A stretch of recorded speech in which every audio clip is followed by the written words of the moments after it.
Le podcast est présenté par Performance Impetus. Performance Impetus, c'est une boutique de suppléments pour les sportifs d'endurance. Donc, on y retrouve du jus de betterave concentré, de la créatine, bêta-alanine, puis tous les choix de glucides possibles sur Terre. Donc, on parle de gel, de bar, de drink mix. Vous pouvez jeter un coup d'œil sur performanceimpetus.ca qui rend possible le podcast de Performance Impetus Podcast. Ça fait beaucoup de P.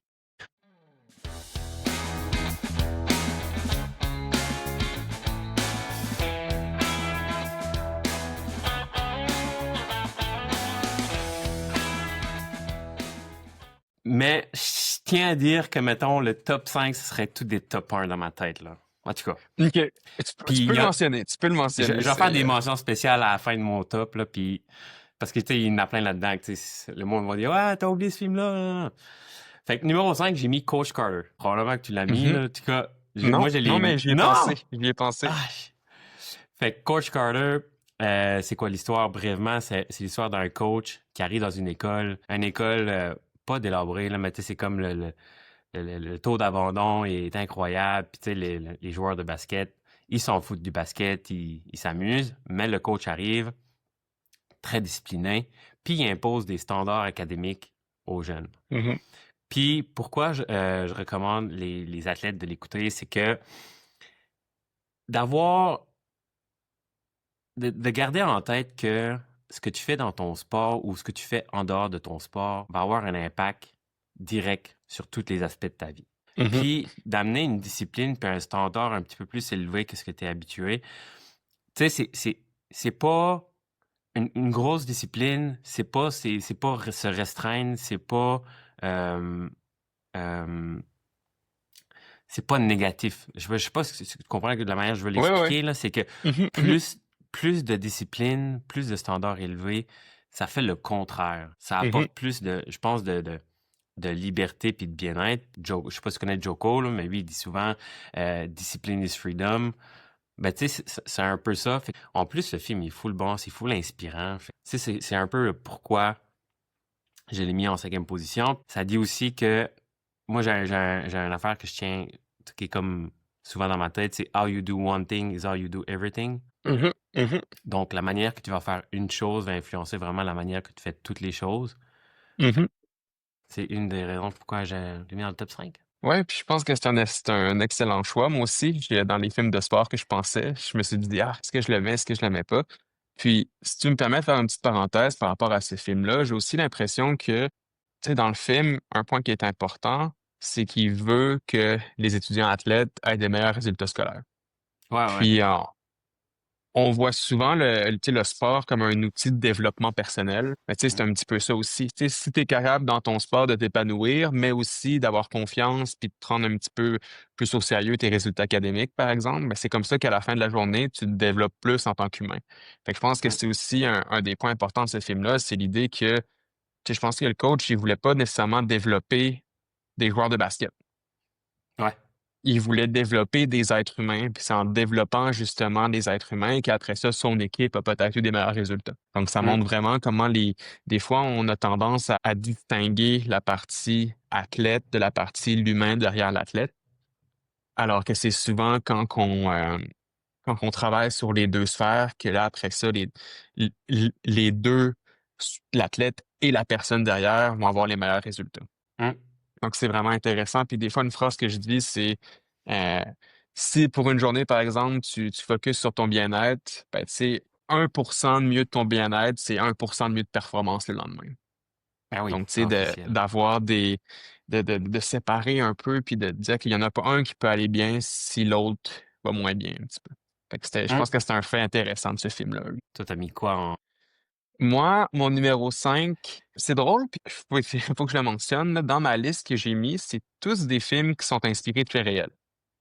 OK? Je sais pas si c'était voulu, je sais pas si ça a comme tombé de même ou c'est juste encore meilleur quand on sait que c'est des faits réels, mais les 5 films que j'ai choisis, là, c'est vraiment des films inspirés sur des faits, là. Donc, en position numéro 5, le film que j'ai choisi, c'est Moneyball. Ben oui, c'est sûr, c'est sûr. Donc, un excellent film. J'ai l'impression que c'est un classique pour tous les amateurs de sport. Grosso modo, l'histoire du film, c'est quoi? Donc, ça suit un petit peu l'histoire du directeur général des Aces d'Oakland en 2002.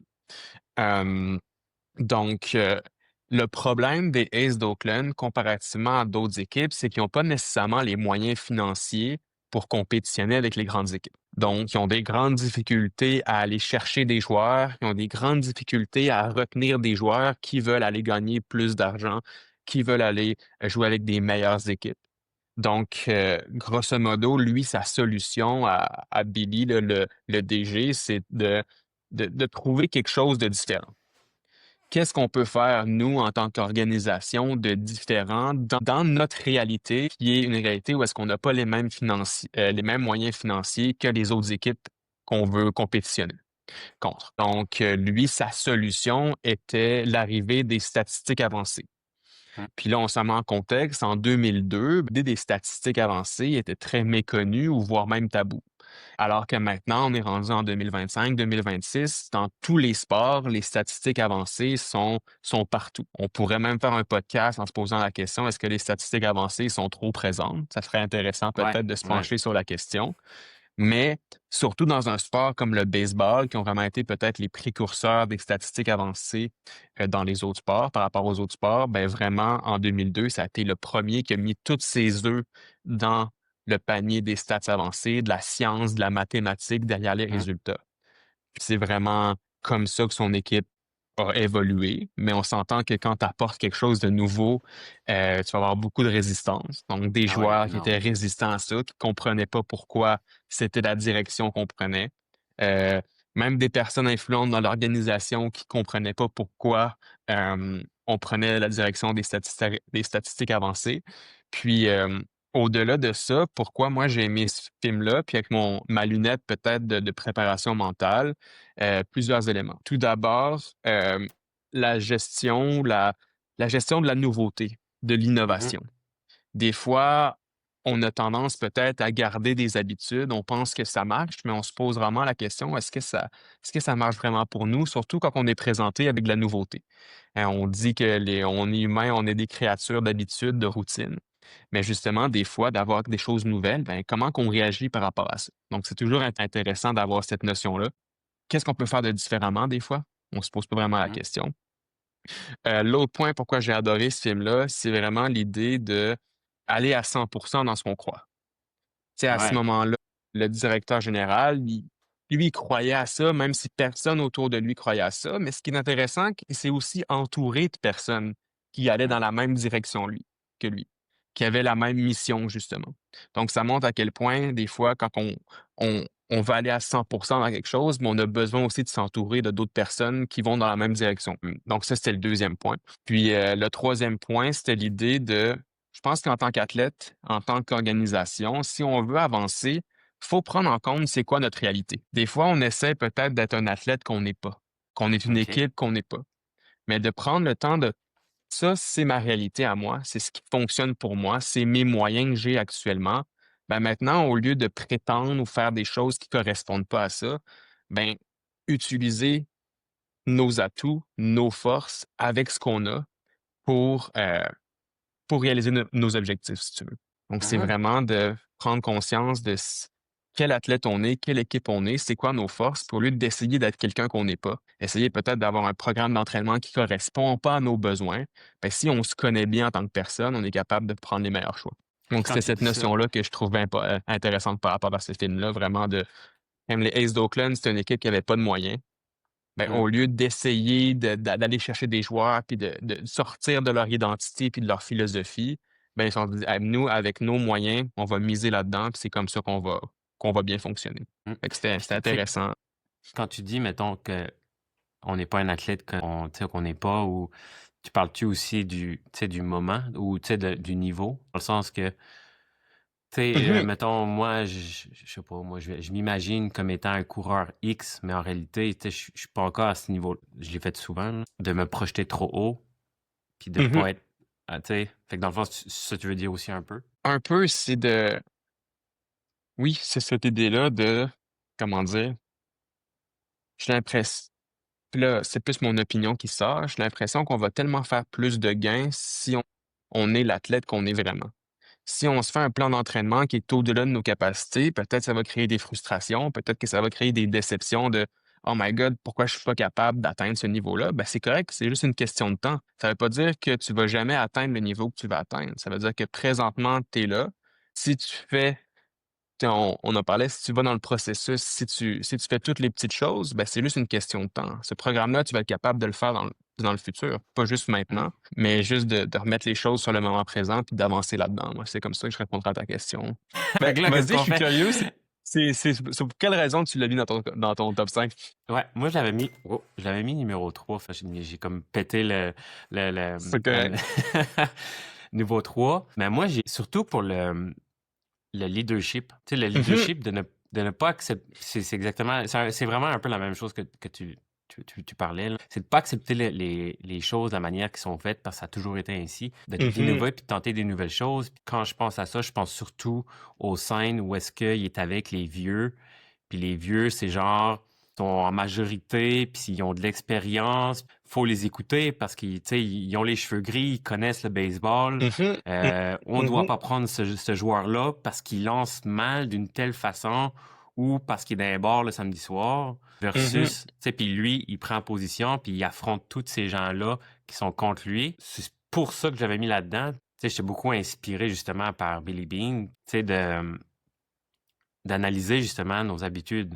OK, tes mhm, habitudes, est-ce que tu les fais parce que tu les as tout le temps faites? Puis qu'est-ce que mhm, tu peux innover dans tes habitudes, puis que tu peux intégrer sans que ça devienne justement une trop grosse charge ou que c'est pas réaliste d'intégrer, qui pourrait t'aider à atteindre le prochain niveau comme athlète. Fait que, tu sais, mhm, mhm.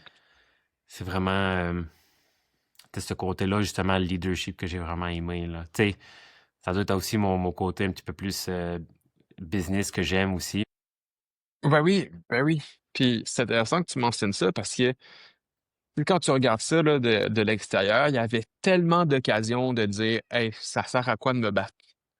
Ouais. Dans le sens où est-ce que je suis dans une organisation qui croit pas tant à ce que je fais, dans une organisation qui pense que ça serait comme ça qu'il faudrait faire. À quel point il y a eu l'occasion de dire «Hey, moi, je m'en vais ailleurs» ou «Ça me tente pas de persévérer là-dedans». Mm, Mais il s'est dit «Hey, non, moi, je crois à ça. Moi, je pense que c'est la solution la plus adaptée pour nos besoins. Puis ton opinion, je vais la mettre de côté, puis moi, je vais aller à 100% là-dedans». Fait que vraiment mm. intéressant aussi, là. Puis tu sais, je vais finir là-dessus, là. On pourrait même rajouter que il y a eu l'expérience, tu sais, il y a eu l'expérience d'être un bon athlète, de l'espoir, Mhm, puis il a pas réussi à puis tu sais, ça doit être un peu ça qui joue un peu dans son contexte, là. Il a pas réussi à atteindre les attentes des professionnels de baseball. Fait que tu sais, si tu mhm, perds Rancune qui agit de même, peu hum, importe, on sait pas. mhm, Mais tu sais, c'est cet aspect-là aussi que il a vécu des deux bords. Il a été mhm, athlète professionnel, il a mhm, pas réussi comme athlète, mais il a mhm. réussi comme general manager. Son parcours d'athlète l'a aidé. En tout cas, puis Ouais. on pourrait même ajouter que chaque chose que tu fais dans ta vie va t'aider pour ta prochaine chose sans que tu vois le lien, là, je pense. Mhm, mhm. C'est une question d'apprentissage aussi. Tu sais, tous ces Mm. apprentissages qu'il a fait en tant que joueur, dans ce processus-là, dans sa carrière d'athlète qui a peut-être pas été celle qu'il souhaitait, ben, tu sais, il a pris tout ce qu'il pouvait apprendre, puis après ça, ça l'a donné ce que ça l'a donné, puis il a utilisé ça à son avantage, là. Mm. Génial. All right, on y va avec mon... Là, je pense que j'ai triché un peu, là. OK. Numéro 4, OK. là. J'ai hâte de Numéro voir. 4, là, j'ai pas mis un film. T'as J'ai vu une comme... série? Ouais. J'avais pensé aussi parce que mon top 1 aurait changé si ça avait été peut-être des séries, mais vas-y. J'ai mis The Last Dance. Cette OK. série-là, là, moi, là, j'ai tellement aimé. Tu sais, Michael Jordan, c'est une figure publique, mais Mhm, tu sais, je pense qu'il faut comprendre une chose avec Michael Jordan, puis on en a parlé avec la fixation d'objectifs. Il- ce gars-là, il était talentueux, oui, mhm, mais il y avait une éthique de travail. mhm, Une éthique de travail énorme. Au-delà de tout ça, il y avait un désir. Puis je pense que ce mhm, désir-là était tellement intense il était contagieux, ce désir-là. mhm, mhm. Puis sans même parler, il était capable de rehausser, mettons, le niveau d'excellence d'une équipe. Mhm. Fait que c'est de comprendre que la passion et la discipline va toujours être supérieure au talent. Oui, effectivement. Je pense qu'on aurait pu prendre un épisode complet là, pour parler de cette série-là. C'est vrai, Ouais. c'est vraiment tu sais, c'est fascinant de voir à quel point, tu sais, beaucoup de choses que je suis d'accord avec ce que tu as dit. Moi, ce que je rajouterais, c'est à quel point c'est difficile l'idée de tu sais, il demande aux autres ce qu'il se demande à lui-même, si tu veux. Il demande pas aux autres quelque chose qu'il pourrait lui pas faire. Puis on parlait Ouais. de leadership tantôt, puis je pense que ça, c'est un exemple flagrant de oui, Ouais. tu as des hauts standards pour tes coéquipiers, oui, tu as des hauts standards pour les autres personnes de ton organisation, mais c'est tes standards à toi. Tu sais, tu vas pas leur dire quelque chose que toi, tu ferais pas toi-même. Puis je Mm. pense que c'est vraiment fascinant, ce désir-là aussi de rendre ses coéquipiers meilleurs, mais en peut-être ayant l'air comment dire, peut-être le mot qui me vient en tête, c'est un trou de cul, là, mais tu comprends ce que je veux dire dans le sens où est-ce que, tu sais, si moi j'étais un joueur de basket qui avait joué avec lui, là, à chaque entraînement, je serais genre, ah non, il va me pousser à mon max, Ouais. il va pas me, tu sais, il va me chirper un peu, il va me dire plein d'affaires, mais il va me pousser, puis là, peut-être que je vais être frustré sur le moment présent, mais c'est en me poussant comme ça que ça va me permettre d'être le meilleur coéquipier puis le meilleur joueur possible.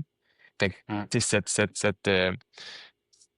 comment qu'il était dédié pour son équipe, tu sais, qu'il savait que son équipe allait être nécessaire à sa victoire, Mm. puis vraiment de comment il a été en mesure justement de rendre ses coéquipiers meilleurs, même si ses coéquipiers avaient peut-être une certaine frustration à le côtoyer de manière quotidienne, là, disons ça comme ça. Puis, tu sais, j'ajouterais un supplément, un petit bonus, mettons, à ça. Moi, j'ai lu la biographie de Phil Knight, qui était le coach. Mhm.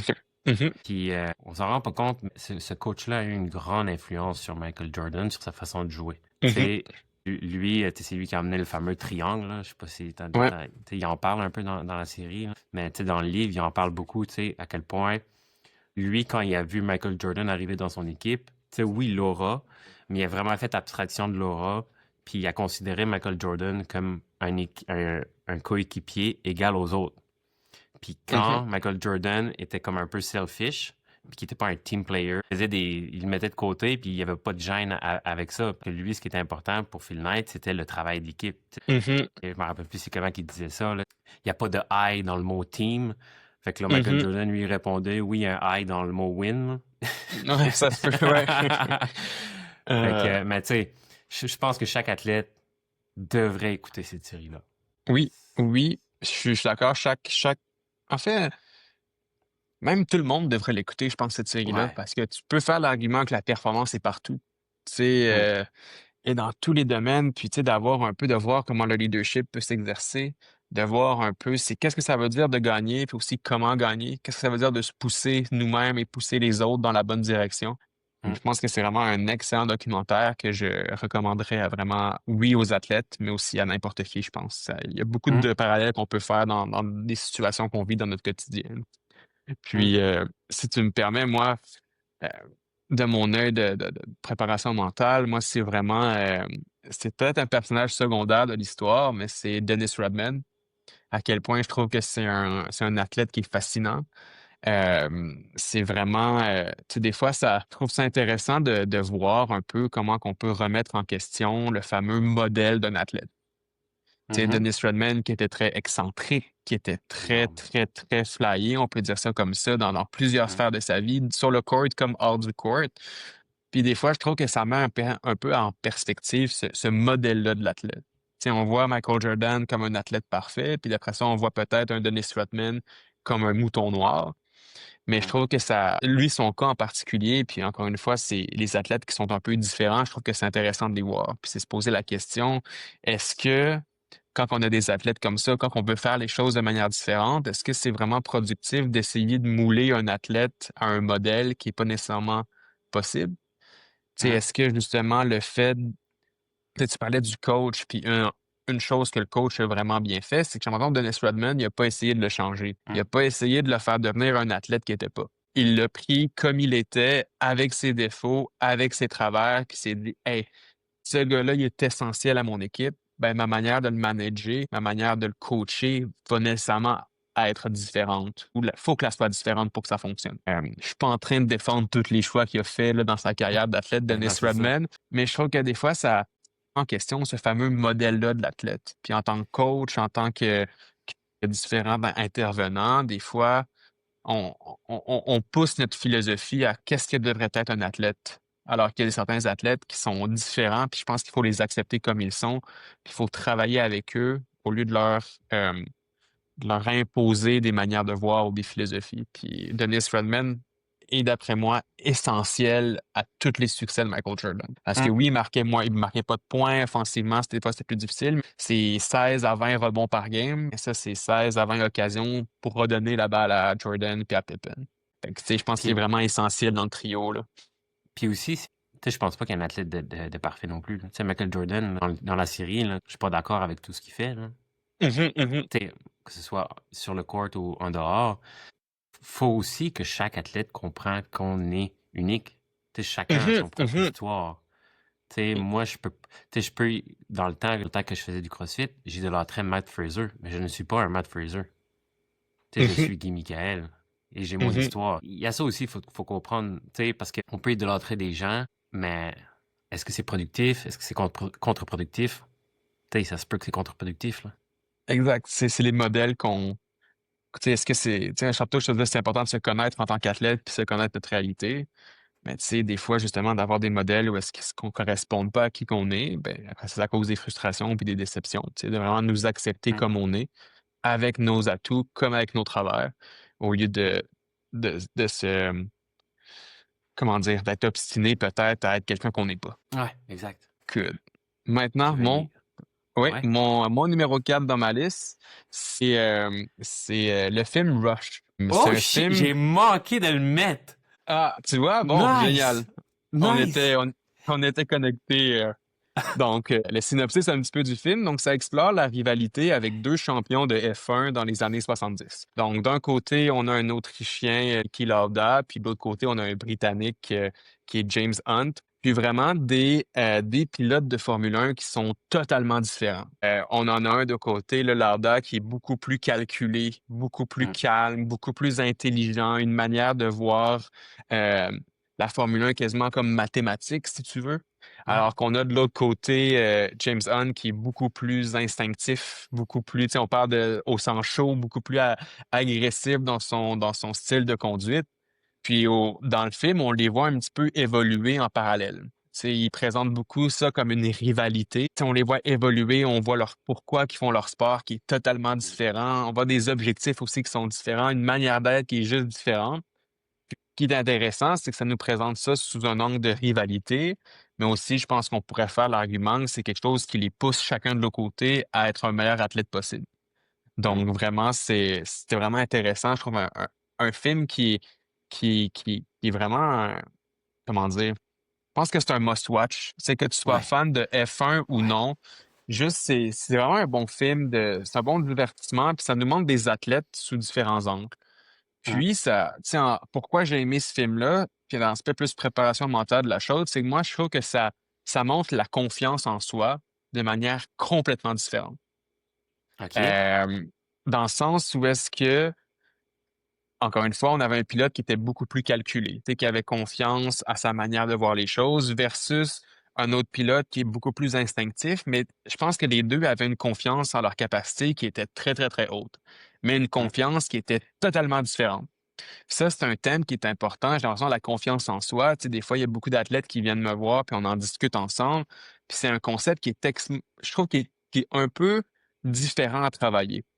Parce que la confiance en soi, si je te posais la question ce matin, ta définition de la confiance serait probablement très différente de la mienne. Ouais.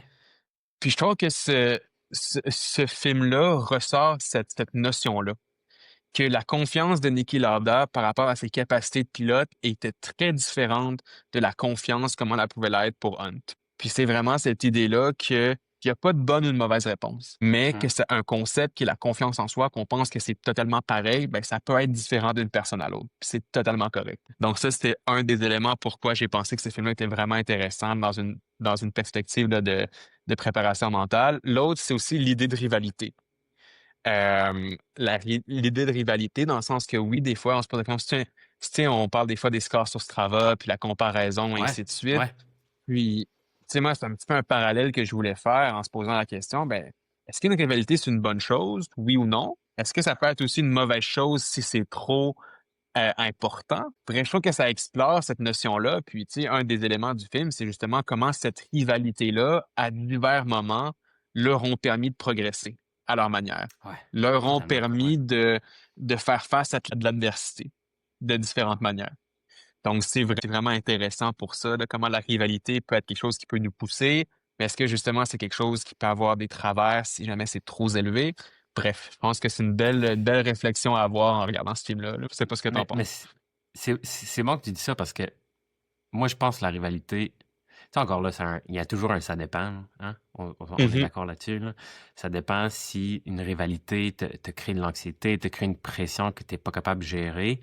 Mais si, mettons, je prends moi personnellement, dans mon processus de CrossFit, je me crée des rivalités. mhm, Que ce soit, je t'avais déjà expliqué, là, moi, la première année que je faisais des cours de CrossFit, chaque cours, j'arrivais avec un petit nerf de compétition à chaque jour. mhm. C'est pas sain, Ok, là, ok. mais moi, ma rivalité, au début, c'était une personne en particulier dans mon cours. Parce qu'au CrossFit, c'est toujours les mêmes heures, fait que t'as toujours les mêmes Mhm, personnes. Fait que je me crée une rivalité. Puis un coup, cette rivalité-là était comme, OK, check, je l'ai dépassé parce que je le battais dans tous les workouts. J'en prenais un nouveau. OK, tel coach. mhm, mhm, Puis moi, c'est de même que je me suis amélioré. Puis à un moment donné, je suis mhm, arrivé à un stade où est-ce que j'avais plus personne à battre ou que la personne était trop haute. Et là, j'ai comme revenu sur, tu sais, focus sur moi. Mais, mhm. puis tu sais, si tu prends Michael Jordan, il faisait ça un peu, là. Ah Et, oui, ah oui. Il s'en trouvait un avant la game, puis il disait hey, aujourd'hui, c'est celui que je vais battre. Là. Puis il le ouais, disait même. Là. ouais. Puis dans l'audiobook, justement, d'André Agassi, que je suis en train d'écouter, il fait la même chose. Dans le temps, Mhm. c'était un Peter, je les connais pas toutes, là. C'était un Peter, puis après ça, un Baker, puis là, c'est comme, il se nourrissait. Est-ce que c'était sain? Je sais pas, mais il se nourrissait avec ces rivalités-là. Ouais, Mais, pis mm, c'est intéressant parce que tu avais un petit peu la motivation, puis ce concept-là de c'est qu'est-ce qui me motive en tant qu'athlète. Tu sais, je trouve qu'il y a pas nécessairement de bonne réponse en termes de c'est-tu bien ou non d'avoir des rivalités, c'est-tu malsain. Tu sais, je pense que tout est dans la comment dire. Quand on va dans l'excès, c'est souvent là où est-ce que ça a des problématiques. Mais tu mm, sais, je pense que c'est une réflexion intéressante à avoir quand on regarde ces modèles-là, justement Michael Jordan, pour le film que je viens de mentionner, Rush, où est-ce que c'est vraiment quelque chose qui les pousse. Tu sais, je cherche pas nécessairement à me positionner là-dedans aujourd'hui. C'est une conversation qui mérite beaucoup de ouais, ouais. réflexion, mais je trouve Mm, que c'est intéressant d'y penser. Puis, tu sais, je pense que chacun peut faire son bout de chemin, d'avoir, hey, la rivalité que j'ai, est-ce que c'est vraiment pour les bonnes raisons que je fais ça? Tu sais, est-ce que c'est pour me pousser ou c'est pour prouver quelque chose? Tu sais, je pense que déjà, ça, c'est une différence qui est quand même importante. Mais bref, je trouve que c'est un des concepts forts du film, puis qui porte la ouais. réflexion, justement. Là. Puis, c'était vraiment pour inciter les gens à l'écouter, là, parce que pour vrai, moi, je me rappelle, quand je l'écoutais, c'était vraiment par pur hasard. Je vais écouter ce Mhm. film-là. Puis j'ai fini le film, je fais «Oh, fuck, c'est vraiment un bon film, là!» Ouais, ouais, ouais. Fait que c'est vraiment pour vrai, là, c'est vraiment bon, là. Puis ça amène aussi plein de... Ça te fait questionner aussi sur la F1, sur la sécurité, sur le... C'était mon prochain point, justement, là, l'idée Ouais. de prise de risque dans le sport. Je pense que ça montre vraiment un petit peu, en tant que personne, dans un cadre de F1, ben, tu pourrais dire que leur niveau de risque est Élevé. immesurable dans le sens que, tabarnouche, là. Tu sais, je trouve que c'est un point qu'ils mettent de l'avant, c'est la notion de risque. Je pense que Niki Lauda, justement, il disait moi, il y a 20% de chances que je perde ma vie lors d'une course. Mais ce 20%-là, je suis prêt à l'accepter. Si c'est 21, si c'est juste 1% de plus, moi, j'arrête ma voiture puis j'y vais pas. Euh, Ah ouais. fait que, tu sais, c'était vraiment, puis tu sais, dans le film, justement, puis on va pas tout spoiler, là, mais Ouais, il y a un ouais. moment où est-ce que dans des conditions météorologiques que lui trouvait qui étaient trop risquées, a a pris la décision d'arrêter sa voiture. Là, quand j'ai regardé ça, je me suis dit: «OK, là, c'est peut-être le film, là, où est-ce qu'ils ont voulu rendre ça plus dramatique que la chose», puis mais non, après ça, je suis allé sur internet, puis je suis allé voir, il a vraiment dans la vraie vie décidé que le risque était trop haut pour lui. Ça a été le seul à arrêter, puis il a dit: «Ben moi, justement, c'est trop risqué pour moi, je prends la décision d'arrêter». Puis pour moi, quand j'ai vu ça, juste dans le film, tu fais: «OK, c'est vraiment courageux», mais tu sais, le fait qu'il Hmm. l'ait fait dans la vraie vie, avec C'est tout comme next level. l'enjeu qui était lié à cette course-là, c'est une grande preuve de courage. Tu sais, Mmh. quand on parle d'avoir le courage de ses convictions, je pense que ça, c'est le meilleur exemple. Puis maintenant, à plus petite échelle, des fois, tu sais, dans les sports, cette notion risque est tout le temps présente, que ça soit en course, dans n'importe quel sport. Puis tu sais, jusqu'où on est prêt à aller? Est-ce qu'on a une limite? Tu sais, je pense que c'est des réflexions qui sont C intéressantes de hey, c'est est-ce que j'accepte le risque de me reblesser? Tu sais, là, j'ai une blessure à cheville. Peut-être que oui, une blessure à cheville, c'est pas une course quand il pleut à Sio puis tu roules à 250 km/h, là. C'est pas le même risque, mais mais c'est quand même des questions à se poser jusqu'où on est prêt à aller dans notre sport par rapport à certains risques, là. c'est bon que tu en parles parce que des fois, j'y pense, tu sais, veux pas, là, la course en sentier, il y a vraiment un risque de mourir Mhm, parce que, tu sais, puis c'est arrivé, je pense, l'année passée où est-ce que une organisation a décidé de continuer la course dans une situation où ce que la météo, c'était risqué un peu, puis il y a quelqu'un, je pense, qui a perdu la vie l'année passée dans une course. mhm, Puis cette notion-là, des fois, je me la pose. Tu sais, je me dis, OK, je m'en vais faire un 100 mètres dans le parc de la Gaspésie. Tu sais, il y a justement cette notion-là de, OK, oui, je veux me dépasser, mais jusqu'à quel point? Ou mhm, quand, mettons, je vois des gens, exemple, l'alpinisme, quand j'étais jeune, j'y pensais pas, là, tu sais, je me disais, ah, c'est facile, tu montes une montagne, là. Mais aujourd'hui, quand je vois des gens faire des montagnes, puis de l'escalade, tu sais, c'est tellement risqué. mhm, mhm. Et l'alpinisme, là, tu sais, jamais de ma vie, je m'en irais monter une montagne, pas d'expérience. Oublie ça, là. Oublie ça. Ouais. Fait que, tu sais, c'est vraiment intéressant. Je trouve que ça vient bien. Un, peut-être aspect un peu moins saillant du film, mais je pense que la notion de Ouais. prise de risque est quand même importante dans ce film-là. Puis ça amène ce questionnement-là. Est-ce que, tu sais, exemple que je traîne une blessure, est-ce que ça vaut vraiment la peine de Mmh. me remettre en danger, de me blesser encore plus? C'est pour un entraînement, pour une sortie, pour un truc en intervalle, par exemple. C'est juste d'avoir cette réflexion-là, puis jusqu'où on est prêt à aller, puis se poser la question, ça vaut-tu vraiment la peine? Je pense que c'est Mmh. intéressant que chaque athlète fasse cette réflexion-là. Jusqu'où je suis prêt à aller, puis un coup qu'on accepte cette réponse-là, ben, de rester vrai là-dedans. Pas que ce Mmh. cadre-là change selon le moment, mais juste, il faut que ça, en termes de valeur, justement, en termes de, tu sais, de rigueur, et c'est un bon exemple. Mmh. Donc, c'est un vraiment bon film c'est la première fois que tu le vois, tu te dis, hey, c'est des bons acteurs, c'est des scènes Ouais. d'action, Ouais, mais si ouais, tu ouais. le vois un petit peu plus dans une optique de, tu sais, de réflexion, puis de voir, OK, c'est quoi les thèmes, c'est quoi les choses qui ressortent, c'est vraiment un film intéressant. Puis moi, mon highlight de ce film-là, c'est vraiment quand tu sais, des fois, on pose la question, là, le fameux pourquoi, le fameux why Ouais. d'un athlète. Ouais. Ouais. Je trouve aussi que ce film-là ressort beaucoup ça. Où est-ce que on a clairement un pilote Lauda que j'ai l'impression que son pourquoi, c'est juste d'être le meilleur pilote possible, d'être le meilleur dans son domaine, de prouver peut-être aux autres qu'il connaît plus la F1 que les autres pilotes. Donc, un pourquoi qui est très différent de Hunt, où est-ce que lui, son pourquoi, c'est probablement pour l'aspect plus glamour de Ouais. la F1. Ouais. Tous Ouais. les aspects hors de, tu sais, si on se promène sur la rue Crescent puis à Montréal pendant la F1, justement, ben, c'est peut-être plus pour ces aspects-là. C'est tout l'aspect notoriété, popularité, de y aller pour le risque de, tu sais, moi, j'y vais pour un peu, pas mettre ma vie en danger, mais tu sais, des émotions fortes. Puis, ça montre vraiment L'adrénaline. comment exact, l'adrénaline, comment un pourquoi de l'athlète peut être différent d'un athlète à l'autre, mais qui est important.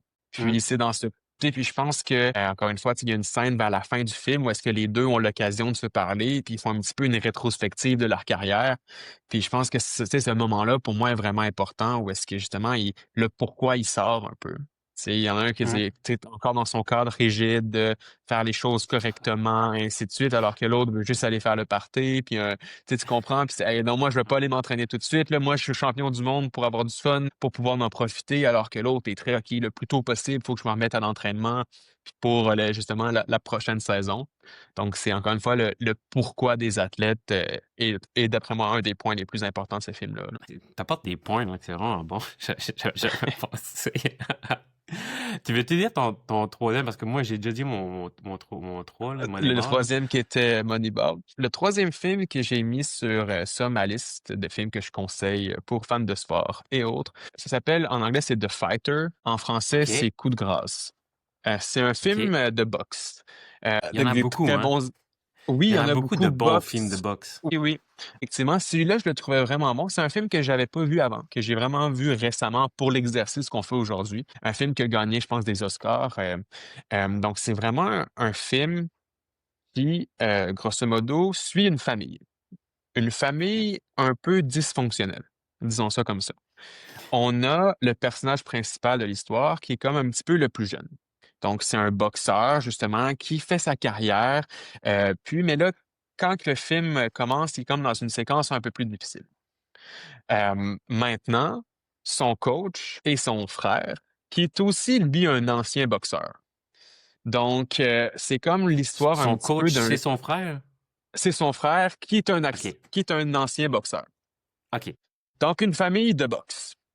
OK. Mais, disons là, comment dire, le personnage principal, là, qui est joué par Mark Wahlberg, il vit un petit peu dans l'ombre de son frère. Qui, son frère, a été super connu parce qu'il a battu un des meilleurs au monde, qui est Sugar Ray Lewis. Donc, lui, il fait beaucoup sa carrière sur le fait qu'il a battu un des meilleurs boxeurs de l'histoire, qui était Sugar Ray Lewis, mais on s'entend que le frère, le plus vieux, le coach, a eu beaucoup de difficultés à vivre peut-être avec la popularité puis la notoriété de boxeur. Donc, grosso modo, ça les suit un petit peu dans leur relation entre eux, puis comment c'est peut-être difficile des fois de vivre dans l'ombre de quelqu'un d'autre, comment tu veux faire des choix qui vont te pousser ta carrière, puis dans une famille un peu contrôlante, un peu dysfonctionnelle, comment ils avancent là-dedans. Puis, tu sais, c'est vraiment difficile pour le plus jeune qui est Mickey Ward, tu sais, de vraiment se poser la question, là, est-ce qu'il faut que je mette ma famille de côté pour m'avancer dans mon sport? Ou est-ce que, tu sais, sa famille, encore une fois, dysfonctionnelle, font des choix pour lui qui sont pas nécessairement les meilleurs? Vraiment de cette dualité-là entre, OK, ben ma famille, ma carrière, comment il y en a peut-être un qui fait que l'autre peut pas avancer, toute ma relation un peu, étrange, si tu veux, avec mon frère, qui est aussi mon entraîneur, mais qui a aussi des problèmes de toxicomanie. Fait que, tu sais, c'est vraiment un film qui est intéressant. Ça explore l'aspect de famille, d'après moi, qui est vraiment important dans le sport. Ou est-ce que Mhm. des fois, tu sais, l'environnement d'un sportif peut vraiment influencer ses choix, ses performances.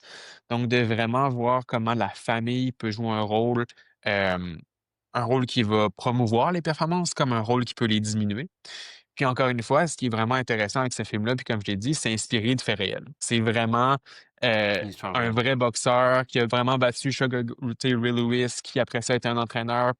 Lui, Mark Ward, qui a justement eu une carrière un peu, qui a pris son envol très tard.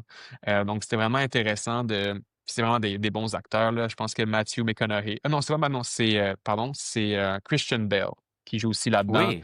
Ouais. Amy Adams, si je me souviens bien. Donc, c'est vraiment des très bons acteurs. Puis c'est un film qui est un peu peut-être difficile à voir. C'est un film qui est OK. cru, mais c'est vraiment intéressant. Puis au niveau de ma lentille à moi, l'aspect que j'ai ressenti beaucoup là, c'est l'influence de l'environnement. C'est l'influence Ouais. de la famille. Comment notre contexte environnemental peut influencer comment on se présente en tant qu'athlète. Puis, donc c'est vraiment un film intéressant. The Fighter, ou Mais c'est Le Coup de grâce, je pense en français. c'est bon que tu dis ça parce que, tu sais, les gens, ils vont souvent voir un athlète professionnel, puis on va tout l'idolâtrer, puis tout ça, mais, tu sais, eux qui ont des conjoints ou ils ont une famille qui les supporte, là, tu sais, les gens réalisent pas à quel point le conjoint, conjointe, à quel point ça fait toute une différence dans un athlète.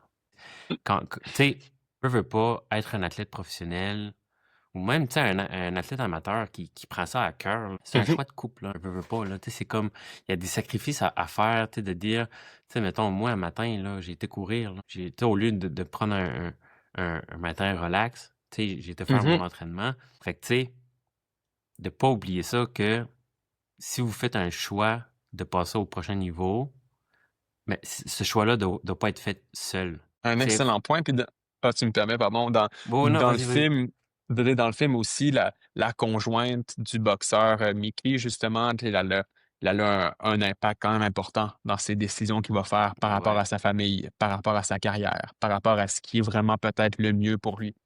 Donc, tu sais, je pourrais mentionner conjoint, conjointe. Moi, un point qui est important pour moi, c'est l'influence des parents. Oui. C'est ça, on pourrait s'en parler pendant des heures, justement, comment les parents peuvent avoir une influence positive ou négative sur le développement de leur enfant par rapport à leur sport. Je pense que c'est quelque chose qui est quand même assez important. Puis justement, dans le film, tu sais, la mère, elle aussi, est-ce qu'elle a contribué positivement ou négativement à la carrière de son plus jeune? C'est une question qui se pose. Tu sais, comment qu'elle agit par rapport à son frère, qu'elle a l'idolâtre un petit peu, c'est son plus vieux peut-être. Puis là, le jeune, c'est comme, OK, on le met peut-être un peu de côté. Bref, tout ça pour dire que les parents, je pense qu'ils sont essentiels oui, ils sont essentiels dans le développement de n'importe qui, mais dans un contexte sportif aussi, ils ont beaucoup, beaucoup d'influence dans comment un athlète va percevoir son sport. Comment un athlète, on parlait du pourquoi tantôt, ben, les parents, ils vont dicter un petit peu. Est-ce que c'est des parents qui sont vraiment là dans la performance? Donc, je veux que mon fils, je veux que ma fille soient les meilleurs possibles dans leur sport? Ou c'est plus de voir leur sport comme, hey, moi, je veux juste que mon enfant ait du fun, là, par exemple. Tu puis bref, ça c'est un sujet qui me tient à cœur, là, qu'on pourrait parler pendant des heures, mais c'est des fois de revoir un peu notre rôle de parent dans les performances sportives de nos enfants. C'est de tout revoir ça des fois, puis de se poser la question, est-ce que j'agis pour moi ou j'agis productivement pour mon enfant présentement? Bref, c'est vraiment plein de sujets, plein de Ah ouais, réflexions qu'on non, pourrait non, mais avoir par rapport à ça. c'est vraiment bon que tu en parles. Puis, mettons, là, moi comme parent, parce que moi je suis parent, Mhm, tu mhm. dirais, ce serait quoi une attitude saine envers ton enfant? Tu sais, moi, avec mes filles, tu sais, je les pousse pas dans rien, mais tu sais, c'est comme, tu sais, ils vont faire ce qu'ils veulent, puis s'ils aiment ça, tu sais, c'est... Mais tu sais, j'ai pas Mhm, d'opinion, tu sais, ils sont pas encore, mhm. tu sais, ils font pas de sport, ou encore, tu sais, ils s'amusent. T'aurais-tu comme C'est vrai. un hint, là, C'est une excellente question. Je sais quasiment même pas par quel bout la prendre. Euh, dans le sens où Ouais, est-ce qu'il y a tellement de choses. Moi, je pense que le plus comment facile, là, le low hanging fruit, là. ce serait avec l'enfant, apprendre à mettre le résultat de côté complètement. Je pense que ça serait une première mission, un premier défi, que tu viennes de gagner 5-0 puis que tu as fait un tour du chapeau à ta game de hockey ou que tu viennes de te faire battre 10-0, de ne pas laisser le résultat influencer nos interactions avec nos enfants. Qui De gagne ou voir qui perd. qui gagne ou qui perd. De dire que le sport, avant tout, moi, en tout cas, peut-être que moi, j'ai pas encore d'enfants, je sais pas si je vais en Ah, avoir, mais tu sais, je pense que si j'avais des enfants qui pratiqueraient un sport, ça serait, hey, on va là, peu importe ce qui se passe, c'est quoi le résultat, moi, je vais te supporter autant. Tu sais, moi, je vais rester là, je vais t'encourager, que tu as fait un tour du chapeau ou que tu sois en train de perdre 10-0, ben, mon encouragement puis ma dévotion envers toi va rester la même. Je pense que ça serait une piste, comment dire, de réflexion ou peut-être un conseil. L'autre conseil que je dirais, puis ça, c'est peut-être un petit peu plus global, c'est de pas nécessairement peut-être pousser les enfants à se spécialiser dans un sport qui est trop tôt. Encore une fois, ça pourrait être le sujet là, d'un podcast au complet, là, la ah ouais. surspécialisation des enfants, mais si je prends tu sais, les modèles scandinaves, par exemple, où est-ce que les enfants choisissent pas un sport avant qu'ils soient âgés, je pense, de 15 ans peut-être. Quand tu penses à ça, c'est vraiment intéressant de donner l'opportunité d'essayer plein de sports. C'est pas parce que tu es bon dans un que finalement, on va juste focuser là-dessus sur lui, par exemple. De Ouais. vraiment aller dans une optique de le sport, c'est bon pour la santé, c'est bon pour les relations sociales, c'est bon oui, de vivre des contextes d'adversité, mais de vraiment mettre la performance de côté que ma relation avec mon enfance ne dépende pas du résultat de la game. Donc vraiment d'y aller plus dans les petites choses, de toujours se présenter, peu importe ce qui se passe de la même manière. Bref, ça serait peut-être mon petit conseil, là. Apprendre avec Ah ouais, des pincées de la sel. petite capsule parentale, là.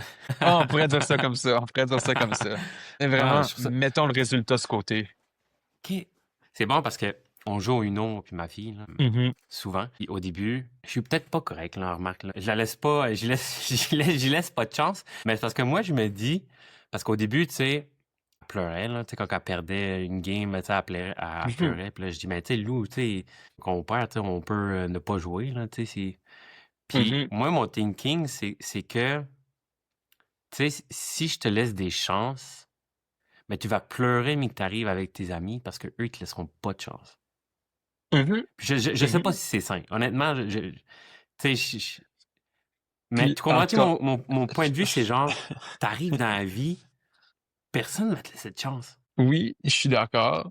Encore une fois, là, je tiens à dire à l'auditoire que moi, je suis pas parent, donc prenez pas mes conseils. Ça, je veux dire, je veux pas qu'après ça, il y en a qui m'appellent puis me disent, hey, tu m'as dit ça, puis ça va pas marcher. Ouais, Donc, ouais. apprendre tout ce que je disais avec un grain de sel. Mais tu sais, par exemple, prends l'exemple d'Uno. Tu sais, moi, je pense que le sport, c'est c'est un beau tremplin dans l'optique de vivre l'adversité. Que ce soit dans le sport ou dans notre vie, on va dans vivre l'adversité. Donc, la question de comment Ouais, qu'on mais c'est réagit ça. par rapport C'est à ça, exact. c'est super important. Puis si on prend le contexte de Uno de manière spécifique, c'est de dire, OK, je comprends que tu pleures parce que tu es frustré de ne pas avoir gagné. Maintenant, la question qui peut être importante, c'est qu'est-ce que tu as appris de cette game-là d'Uno qui va te permettre de peut-être gagner la prochaine fois? Donc, juste de poser cette question-là, puis de voir un peu l'adversité comme des situations d'apprentissage. De, hein, c'est correct que tu aies perdu. C'est correct que tu es frustré. Mais tu parles, tu sais, là, je me cachette, je suis probablement un des gars, ben, je me connais, je veux dire, je suis quand même quelqu'un de très compétitif. On Ouais. jouerait à roche-papier-ciseaux live, puis je serais peut-être fru si je perdais. Là. Tu vois un petit peu le genre. Fait que, tu sais, oui, c'est correct de développer cette compétitivité-là, mais de voir aussi l'adversité et la compétition comme des opportunités d'apprentissage. Tu sais, Mhm. tu viens de perdre ta game 3-0, puis là, t'es pas content, puis là, t'es triste, puis t'es frustré. C'est correct. Acceptons ces émotions-là. Maintenant, qu'est-ce que tu as appris aujourd'hui qui va faire en sorte que la prochaine fois, peut-être que le résultat va être un petit peu différent. Donc, de tourner les défaites, de tourner les déceptions, de pas les éviter, mais de les accepter. C'est correct d'être frustré après avoir perdu. Ben maintenant, qu'est-ce que tu as appris aujourd'hui qui va te permettre de peut-être gagner la prochaine fois? Mm. Donc, juste une petite tournure de phrase, juste un petit quelque chose pour voir l'adversité comme une période d'apprentissage, là. On va finir la parenthèse avec ça, là, puis juste pour finir mon histoire du nom avec ma fille. Là. Tu sais, juste expliquer un peu l'évolution que j'ai vue. Là. Peut-être 1 an, avait 5 ans. Puis Mhm, c'était beaucoup des. Mettons, on va dire ces émotions, là, c'est une ligne graphique. Là. C'était beaucoup quand elle perd, c'était je pleure, je pleure. Puis mhm, quand je gagne, je suis arrogante. Puis vraiment, là, je suis sur un high. Là. mhm, Ça, mhm, c'était vraiment ça. Puis quand tu prends, mettons, moi de l'autre côté, tu sais, quand je gagne, tu sais, je réagissais pas. Tu sais, je disais pas, mhm, tiens, dans ta face, tu sais, voyons, tu sais, c'est vraiment méchant. Ou le contraire, quand je perdais, j'avais pas d'émotion. Tu sais, moi, mhm, fait que moi, je démontrais, je sais pas, honnêtement, je sais pas, là, tu sais, si ma réaction ou mon comportement a influencé son comportement, mais on a joué hier, puis, tu sais, c'était la même affaire. Elle a été rendue que quand elle perdait, c'était comme, j'ai perdu, puis quand elle gagnait, ben, elle était pas arrogante. mhm, Elle a mhm, comme évolué. Tu sais, avec ça, c'est mhm. peut-être aussi seulement son évolution naturelle de tu sais, ses émotions, Oui, puis ben oui, ben elle est oui. capable de mieux gérer ses émotions. Là, mais je trouve ça intéressant pour vrai, jouer au Uno avec un enfant.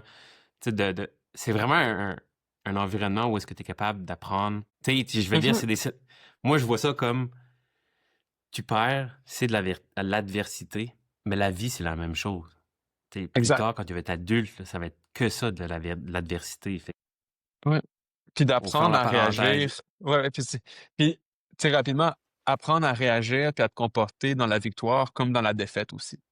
C'est ouais. de justement, tu sais, de, hey, on est peut-être trop, ben, tu sais, juste d'apprendre à naviguer là-dedans parce que dans la vie, il y en a des victoires, il y a des défaites également. Donc, apprendre à avoir un petit peu toute cette, le plus d'opportunités d'apprentissage que tu as, le plus grandi tu vas être à l'après. Ouais, Fait que de ouais, voir exact. l'adversité, de voir une game d'Uno comme une opportunité d'apprentissage, de voir une game de hockey de ton jeune comme qu'est-ce que tu as appris aujourd'hui par rapport à toi, par rapport à comment tu as interagi avec tes coéquipiers, par exemple. Mais vraiment de voir le sport, surtout en jeune âge, comme des opportunités d'apprentissage qui peuvent vraiment mouler l'individu de demain, si tu veux. Pour faire euh, à ce que je disais au début de l'émission, how you do one thing is how you do everything, mais de la Mhm, manière que tu te mhm, comportes en défaite mhm, ou au Uno, ben ça va être la mhm, même chose que si tu joues au soccer, au hockey ou... mhm. Ça va être la même chose quand ton boss va te dire que le rapport que tu as fait n'est pas assez standard ou qu'au contraire, tu as une promotion. Tu sais, c'est la même chose. C'est C'est la vraiment même comment tu te affaire. comportes La même dans la affaire. victoire comme dans la défaite. Ouais, influencer tout le reste. Exact. Et j'en ai même oublié c'était quoi le film que tu as proposé. Ah oui, The C'est Fighter! The Fighter, coup de grâce qui explore justement les dynamiques familiales, qui explore justement le désir d'avoir plus, de comment qu'on gère aussi notre famille là-dedans Hmm. par rapport à notre carrière sportive. Puis vraiment, vraiment un bon film que je conseille à tout le monde. OK, j'y vais, je recommence. Numéro 2. Ouais. J'espère qu'on n'a pas mis le même. Moi, honnêtement, là, je l'aurais mis numéro 1. Là. C'est mon all-time Mhm, favori. Miracle sur glace. mhm, mhm. Miracle sur glace, là, c'est le film que j'aime tellement, je trouve ça tellement inspirant. Une équipe de jeunes universitaires des États-Unis qui affrontent, en tout cas, puis il y a une dimension politique dans ce film-là Mhm, aussi, là. mhm, mhm, Fait que c'est une équipe de jeunes universitaires qui affronte l'équipe soviétique qui est comme des adultes. Eux autres, c'est comme plus mhm, des jeunes. Fait qu'il y a un aspect aussi underdog, qu'ils mhm, sont pas les mhm, favoris, ils sont sous-talentueux, là, je sais pas comment le dire, là. mhm, Tandis que les Russes, eux autres, sont reconnus comme étant, tu sais, les imbattables, la meilleure mhm. équipe. Leur méthode de- D'entraînement. de- d'entraînement, puis Mhm, leur jeu est totalement différent de ce qui se fait mhm, actuellement aux mhm, États-Unis. Puis on retrace beaucoup l'équipe, puis surtout le coach. Puis un peu le même type que Moneyball, tu sais, il y a l'aspect leadership que, ouais, on va aller les battre, j'y crois. mhm, Puis ce ce qu'on peut ressortir de ce film-là, surtout, je pense, c'est le niveau de préparation. mhm, À quel point deux choses, la préparation puis y croire. Et ton niveau mhm, de préparation, analyser l'équipe adverse. Tu sais, Herb Brooke, qui était le coach, était vraiment là, obsédé par analyser leur jeu. Tu sais, limite, la victoire, ben, je dirais pas le punch, là, mais c'était même pas. Il retraçait les Jeux Olympiques, c'était même pas gagner les Jeux Olympiques, c'était limite, c'était de gagner l'équipe russe. mhm, mhm. Tu sais, c'est vraiment ça, tu sais, à quel point la préparation, puis de croire en ce que tu veux faire est vraiment important. Parce que si tu y Mhm, crois pas, même si tu as la meilleure préparation du monde, les chances que ça arrive, ça diminue. mhm. Fait, Un, c'est quoi ton un excellent take? point. C'est quoi ton Non, take de effectivement. préparateur mental? As-tu déjà écouté le Non, film? non, en petite en honnêteté, non. On m'en a T'as déjà entendu jamais écouté parler. le film? Shit! Non, non, non. Et moi, dis-moi, je connais l'histoire parce que c'est un fait réel aussi, là, Oui, le oui, oui. Miracle on Ice. Mais tu sais, tout ça pour dire que le point que tu mentionnes à la fin est super important. Si à l'intérieur de toi, tu n'as pas cette motivation-là, tu n'as pas cette croyance-là que tu peux gagner, que tu peux réussir ton objectif, ben, que tu aies le meilleur programme d'entraînement, que tu aies le meilleur coach, que tu aies les meilleurs souliers, que tu aies les meilleurs gels de nutrition, que tu aies le meilleur tout, si tu n'as pas cette croyance, ce belief-là à l'intérieur que ça, je crois que les choses vont se passer, puis ça se peut que je ressorte de ça, ben, c'est la première étape, là. C'est même pas je me convainc que j'y crois. Il y a ça aussi. Mhm, Tu sais, tu mhm. peux j'y crois. Non, non, non. Moi, je parle de genre deep down, là. C'est comme, Exact, tu peux pas exact. l'inventer, là. C'est genre, soit qu'il arrive un moment clé dans ta carrière ou dans ton processus qui fait comme basculer le tipping point que Mhm, tu fais, j'y crois. mhm. Puis, tu sais, il y a cet aspect-là. Tu sais, je peux me vendre l'idée, ah, j'y crois, Je mais peux essayer de me convaincre. deep down, subconsciemment, là, il y a ça, là. T'es quasiment sûr que ça va arriver. Je sais Ouais. pas si c'est un petit peu comme ça que tu vois. C'est même pas quelque chose, c'est pas un fait que tu essaies de te faire croire que c'est peut-être possible. Hey, ça va se passer comme ça. Tu sais, je le sais. Je le sais d'avance. Je pense que c'est ça, cette croyance-là, tu sais, le deep down que tu disais que je sais que ça va arriver. Je sais pas exactement peut-être comment ça va se passer, mais je le sais que ça va arriver. Je pense que c'est C'est ça. Puis d'après moi, ce film-là vient beaucoup chercher ça, là. c'est un melting pot aussi de ton niveau de préparation est à la hauteur de le défi qui est en avant de toi. Mhm, Fait que tu te sens prêt. Tu sais, il y a des compétitions de CrossFit que j'arrivais. Je le savais que mon niveau de préparation n'était pas à la hauteur de la tâche que j'avais devant moi. Donc, mhm, par exemple, si je le savais que dans la compétition, il y avait des snatchs à 265, puis que moi, mon snatch maximum, c'est 240, ma confiance est affectée, là. Mon niveau de mhm, croyance est affecté. mhm, Puis souvent, c'est ça que mon coach me disait dans le temps, c'est que tu veux que ton entraînement soit plus... Comment je pourrais dire ça? Ton niveau d'entraînement est comme plus élevé que la tâche que tu vas faire en compétition. Fait que si, mettons, on prend la même compétition, puis qu'en entraînement, mon snatch 265, ben, je le faisais souvent, puis mes chances que je ratais le snatch à ce poids-là, c'était nul. Mon niveau de mhm, confiance aurait été totalement différent. Fait que, tu sais, il y a cet aspect-là, justement, c'est que quand tu commences à y croire, avec des indices que tu as eus dans ton entraînement, mhm, mhm. ça fait toute la différence. je pense. Ah, non, je suis totalement d'accord. Ça montre aussi, tu sais, dans cet exemple-là précis-là, comment des fois l'entraînement est sous-estimé. Dans le Mmh, sens que c'est ta semaine d'entraînement qui va dicter du moins le début de ta performance. Moi, je crois beaucoup à ça. C'est mmh, vraiment comment tu t'es entraîné qui va dicter comment ça va débuter. Après ça, il y a des choses qui peuvent arriver. Mais vraiment, l'entraînement, puis comment qu'on se comporte, de manière juste physique, mais aussi mentale, de est-ce que je suis juste là parce que faut que je sois là pour que je coche tu sais, ouais. un crochet, si tu Ah, c'est veux, ou fait, je suis là. là parce Ouais. que c'est important pour moi, puis je vais me dépasser. Puis même si j'ai une moins bonne journée aujourd'hui, ben, je vais quand même, avec tu sais, on en parlait un petit peu tantôt, avec ma réalité actuelle, ben, si j'ai juste 70% à donner, ben, je vais donner 70 là. Tu comprends? Donc, c'est vraiment Mmh. l'entraînement, tu vas dire, c'est comme un cliché un peu, mais essentiel là, dans toute performance sportive. Puis j'avais ajouté aussi que à quel point ton équipe de soutien puis ton coach est important dans ta préparation. Ou est-ce qu'ils vont t'emmener à Mhm. voir des choses que toi, tu vois pas? Mhm. Ah, effectivement. C'est un œil extérieur, c'est une autre perspective. Des fois, de prendre un pas de recul, évidemment, c'est vraiment quelque chose qui peut avoir des bienfaits.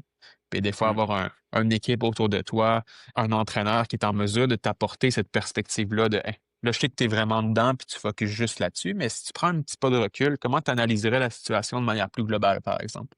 mmh. Donc, ça, encore une fois, c'est la beauté de prendre un pas de recul est vraiment là. Puis souvent, c'est justement les entraîneurs, le personnel de soutien qui peuvent te permettre de prendre ce pas de recul-là. Fait que là, Ismaël, à soir, tu vas tout de suite écouter ce film.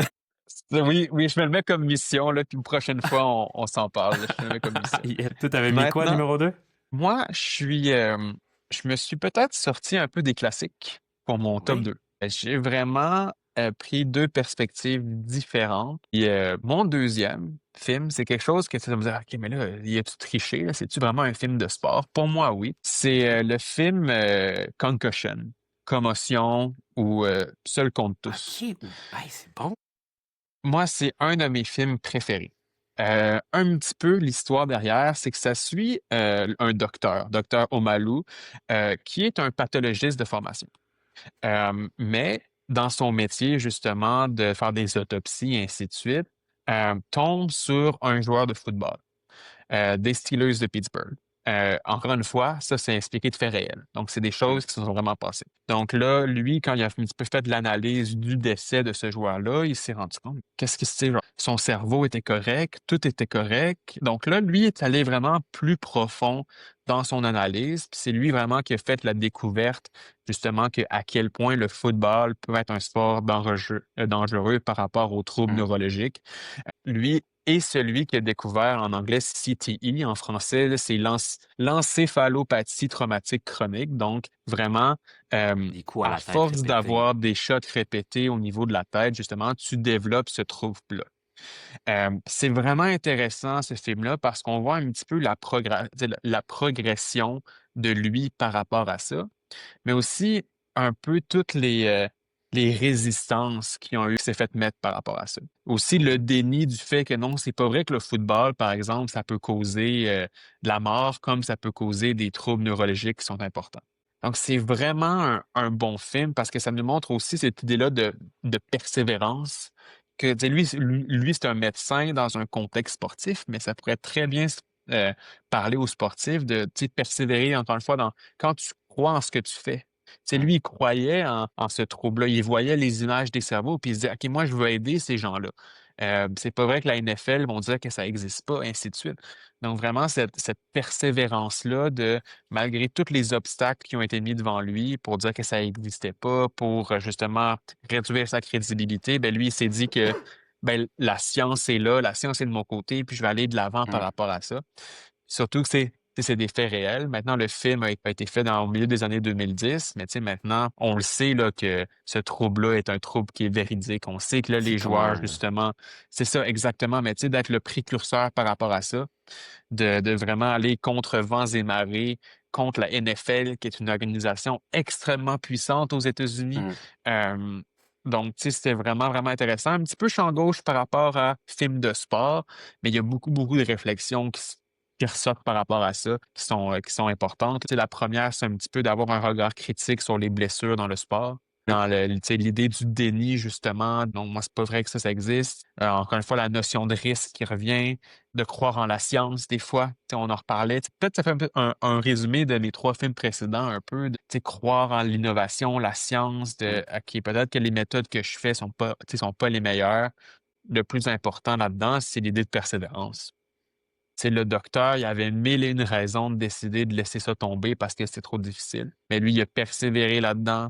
Il a continué de faire ses recherches, même si les gens mettaient des bâtons dans ses roues, vraiment pour justement le bien-être physique et mental des joueurs de football. Vraiment un bon film qui encore une fois, un peu choquant. C'est choquant Mm. de voir des gens dire: «Ah non, ça existe pas ça», alors que lui, il a la science de son côté. Ouais. Mais un excellent film. Will Smith, encore une fois, un très bon Ben oui, acteur, là. ouais, Je suis c'est pas le ça. plus grand cinématophile, bref, ciné peut-être que tu T'aimes le les couperas films? dans le montage, ce bout-là, mais cette idée-là où est-ce qu'un excellent film qui remet les choses en place, un film un peu où est-ce qu'on voit cette persévérance-là que je te disais. Puis c'est vraiment de même s'il y a des gens qui te mettent des bâtons dans les roues, qui croient pas nécessairement en toi, en ce que tu fais, en ce que tu veux montrer, ben de persévérer là-dedans. Tu sais, un coup que tu as ton pourquoi, un coup que tu as ta mission. Lui, son pourquoi puis sa mission, c'était d'aider les joueurs de football puis de conscientiser les gens par rapport aux risques qui sont associés à ça. Et quand tu as des pourquoi, puis quand tu as une mission qui est définie, ben après ça, c'est la persévérance de continuer Mm. là-dedans, puis vraiment un bon film. C'est bon que tu dis ça parce que euh, un athlète, puis tu sais pourquoi qu'un athlète va adorer ce film-là, c'est que en tant qu'athlète, on est tout seul. Tu sais, on est seul dans notre mission, là. Oui, on a des Mhm, supporters, oui, on a un coach qui sont là puis qui sont présents, ou tu sais, ils peuvent ne pas être là aussi. Tu sais, chaque personne a un chemin différent, mais on est seul là-dedans, là.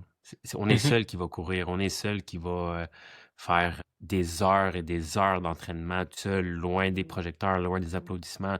Tu sais, mhm, c'est tough, là, tu sais, de persévérer, là. Je pense même que il y a comme un genre de, je sais pas si c'est un paradoxe, mais tous les athlètes amateurs aimeraient ça être des athlètes professionnels. Puis tous mhm. les athlètes professionnels, des fois, aimeraient ça être des athlètes amateurs. Wow. Ouais, ouais, ouais, c'est vrai. Dans le sens, tu sais, tout le monde rêve de ah, moi, ma journée, c'est m'entraîner. Ben, Mhm, newsflash, je l'ai fait pendant 2 ans, là, puis c'est du stock. mhm, C'est un mhm, long processus. C'est mhm, des heures et des heures. C'est mhm, des doutes. mhm. C'est pas facile. T'es fatigué. T'es sur le Ouais. bord de la blessure. Non, mais Oh, c'est clair, ouais. c'est ça la Mhm, réalité. Puis tu mhm, y penses pas constamment. Un athlète amateur, il va à sa job. Il fait sa job.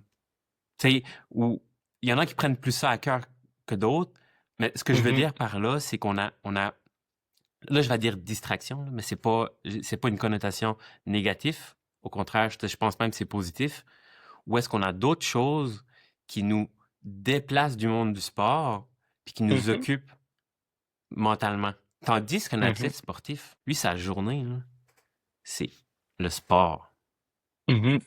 du matin au soir. Ouais, pas facile. Exact. Fait que, tu Mhm. sais, il y a cette notion-là où est-ce que l'amateur veut être le pro, mais des fois, le pro, il aimerait ça. Je vais juste faire un joke pour m'amuser, là, ou me Ouais, ouais. sentir Non, non, bien.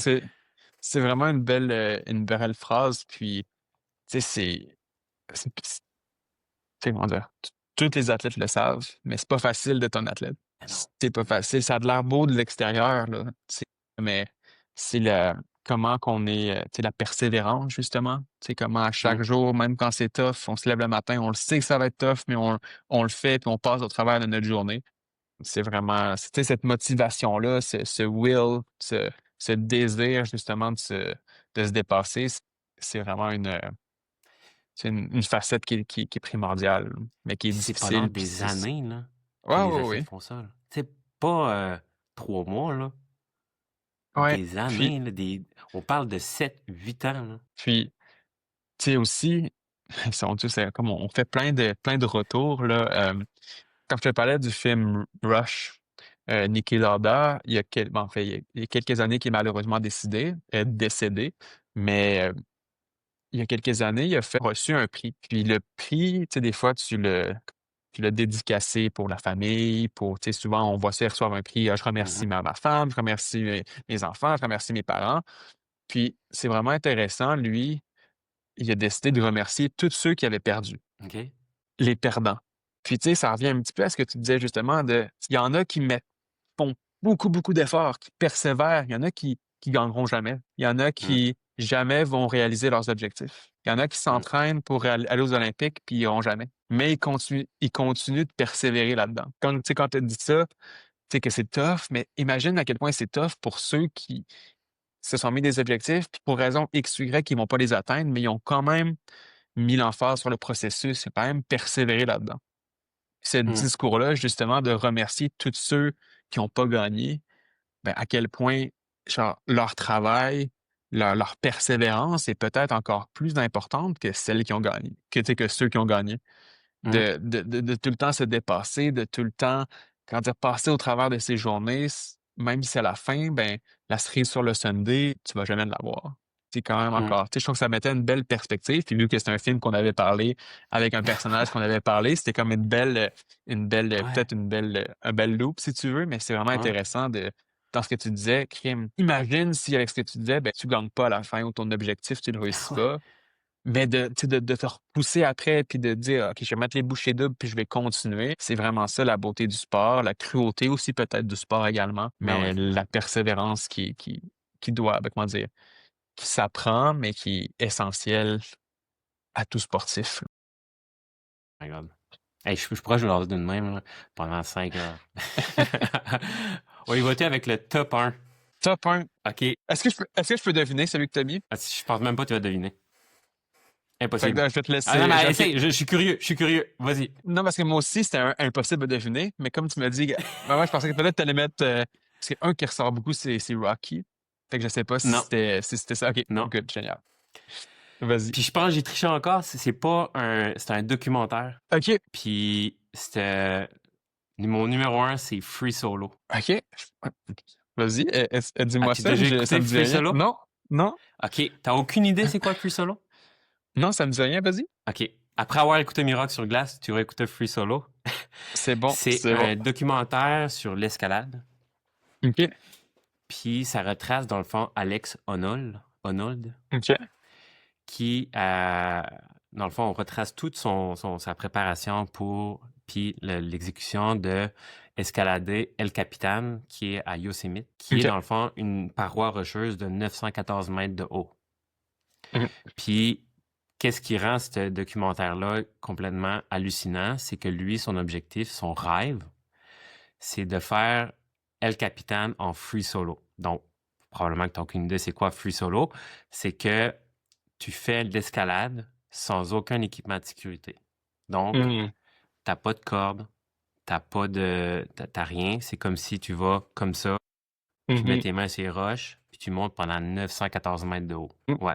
Tu marqueras El Capitan là, sur Google, là, puis Ouais. mets-toi ça. Qui veulent l'écouter, allez l'écouter.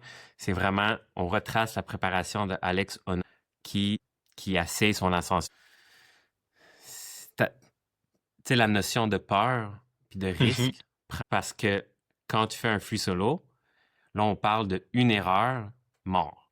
Tu sais, c'est comme, tu sais, Mmh. la marge de manœuvre de prendre un risque est comme zéro. On s'entend? Mmh. Puis moi, ce que j'adore de ce film-là, c'est à quel point la préparation d'un défi sportif prend un tout autre niveau. Mmh.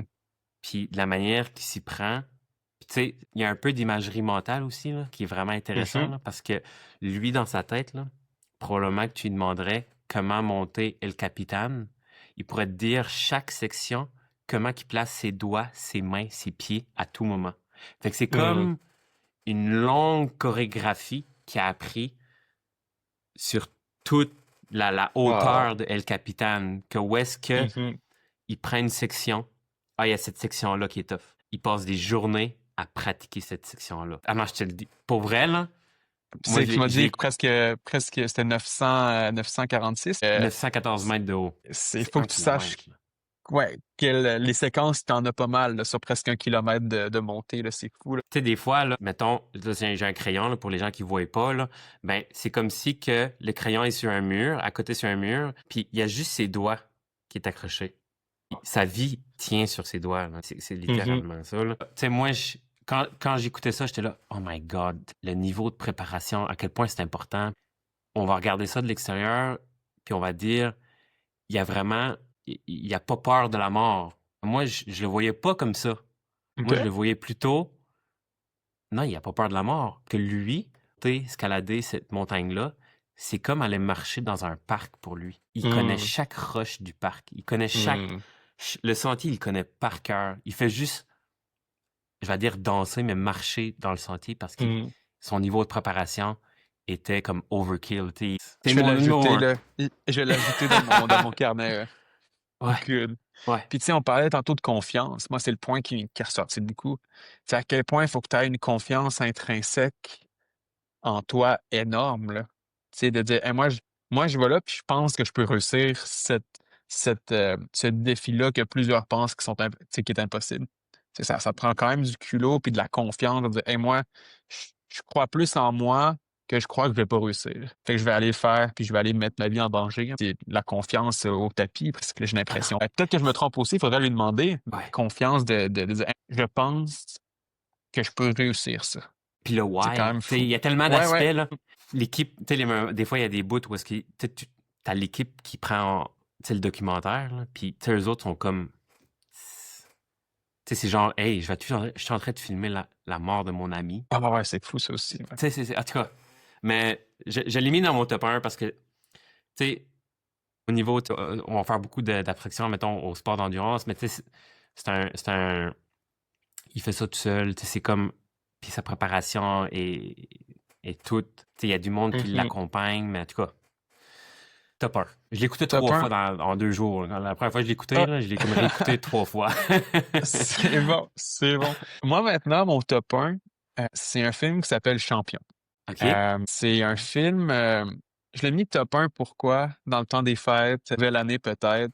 C'est un vrai là, un feel good movie. OK. Grosso modo, qu'est-ce que c'est? C'est l'histoire d'un entraîneur de basket qui est un peu, déchu. Il a fait des mauvais choix dans sa vie justement, puis, là, il est coach d'un niveau de basket qui est très inférieur à ce qu'il devrait être. Puis là, il est pas bien là-dedans. Puis il prend des mauvaises décisions. Puis là, il prend une mauvaise décision qui fait en sorte qu'il va se faire arrêter.